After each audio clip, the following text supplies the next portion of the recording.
এখান থেকে একটু বক্তব্য দিলেন আমরা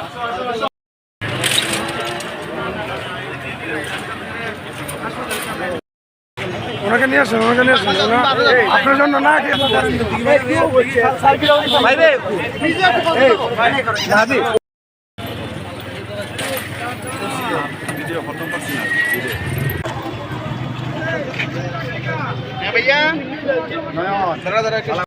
তো আমাদের সাথে যে ঘটনাগুলো হয়েছে আপনারা হয়তো অনেকেই জানেন। আমাদের গতকালকে বিকেলে হবিগঞ্জের সর্বস্তরের ছাত্র জনতার ব্যানারে আমাদের লোডশেডিংয়ের প্রতিবাদ, দ্রব্যমূল্যের ঊর্ধ্বগতি এবং গ্যাসের সংকটের নিরসনের প্রতিবাদে নগদ নিয়ে এলো হার নামানা হার অফার। সর্বনিম্ন 10,000 টাকা রেমিটেন্স নগদে পাঠালে থাকছে স্বর্ণের হার জেতার সুযোগ। আমার একটা কর্মসূচি ছিল এবং এটা পূর্ব নির্ধারিত ছিল এবং আমি ব্যক্তিগতভাবে কর্মসূচির একদিন আগেই আমি নিজে কল করেছিলাম। এখানে যিনি দায়িত্বশীল আছেন, আমি আগেই স্পষ্ট করি এখানে কারোর সাথে আমাদের ব্যক্তিগত কোনো শত্রুতা নেই। ওনার দায়িত্বশীল জায়গায় নিয়ে আমার কিছু কথা বলার আছে। আমি নিজে কল করে ওনাকে ইনফরমেশন দিই যে ভাই আমাদের এখানে তো আমরা সর্বস্তরের ছাত্র ব্যানারে একটা প্রোগ্রাম করছি, তো এখানে আমাদের একটু সহযোগিতার প্রয়োজন হবে, আমাদের একটু লক্ষ্য রাখার জন্য আমি অনুরোধ করি। তো সন্ধ্যার পরে উনি আমাকে আবার কল করে উনি আমার কাছে একটা এক্সপ্লেনেশন চান। তারপর অনেক কথাবার্তা হয়। তারপর আমরা যথারীতি যে পলিটিক্যাল যে প্রোটোকল অনুযায়ী আমরা একটা ইন্টিমেশন আমাদের প্রতিনিধি দল থানাতে এসে দিয়ে যায়।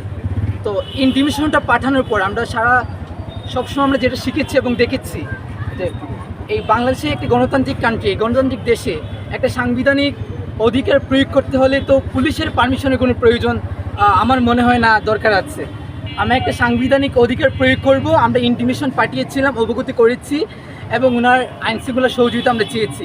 কিন্তু প্রশাসন থেকে প্রথম যে কাজটা করা হয়েছে, আমাদের এই ইন্টিমেশনকে রিসিভই করা হয় নাই। দ্বিতীয়ত ওনার স্পেসিফিকলি কিছু কনফ্লিক্টেবল কথা বলেছেন যে এখানে আমি কোনোভাবেই পার্টিসিপেট করতে পারবো না, আমি এখানে সাধারণ আমি শিক্ষার্থী না, এরকম কিছু কনফ্লিক্টেবল কথা হয়েছে। এবং আরও সবচেয়ে জঘন্য যে ব্যাপারগুলো হয়েছে, আমাদের যে প্রতিনিধি দলটা ছিল যারা ইন্টিমেশন নিয়ে এসেছিলো, 3 জনের একটা দল ছিল, তাদের প্রত্যেকের বাড়ি বাড়ি আগের রাতে প্রশাসন পাঠিয়ে হুমকি ধমকি দেওয়া হয়েছে। আমাকে বিভিন্নভাবে প্রশাসনিকভাবে হুমকি ধমকি দেওয়া হয়েছে, বলা হয়েছে আমাকে পিক আপ করা হবে আমি যদি এখানে আসি। তো আমাদের পূর্ব নির্ধারিত প্রোগ্রাম ছিল। ইনফ্যাক্ট আমাদের একজন সিনিয়র নেতৃত্ব হবিগঞ্জের, যাকে থানাতে প্রায় 4 থেকে 5 ঘন্টা আটক করে রাখা হয়েছিল, বলা হয়েছিল আমি যেন ভিডিওতে এসে বলি এই প্রোগ্রামটি ক্যান্সেল করা হয়েছে।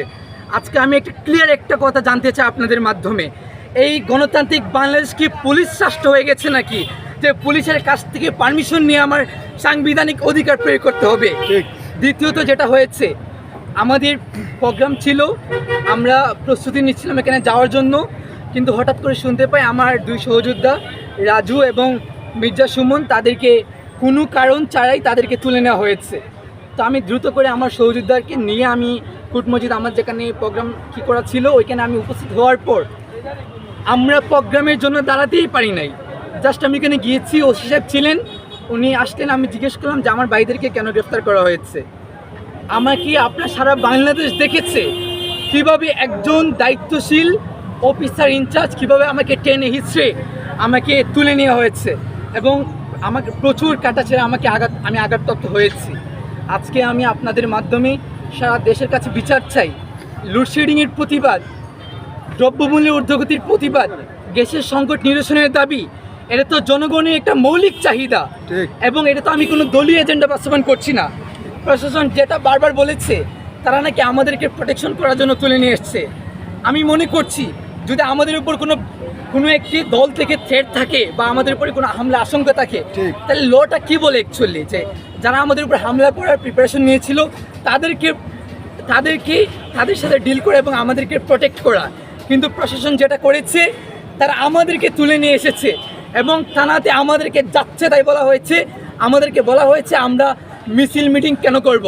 তো আজকে আমার এখান থেকে একটা ডেমোক্রেটিক কান্ট্রি একজন সিটিজেন হিসেবে আমার কোয়েশ্চন যে একটি আমার সংবিধানের 37 অনুচ্ছেদ অনুযায়ী একটা সাংবিধানিক অধিকার প্রয়োগ করতে হলে যদি এই নতুন বাংলাদেশে এই হাসিনার স্টাইলে আমাদেরকে তুলে নিয়ে আসা হয়, এর চেয়ে জঘন্য আর কিছু হতে পারে না।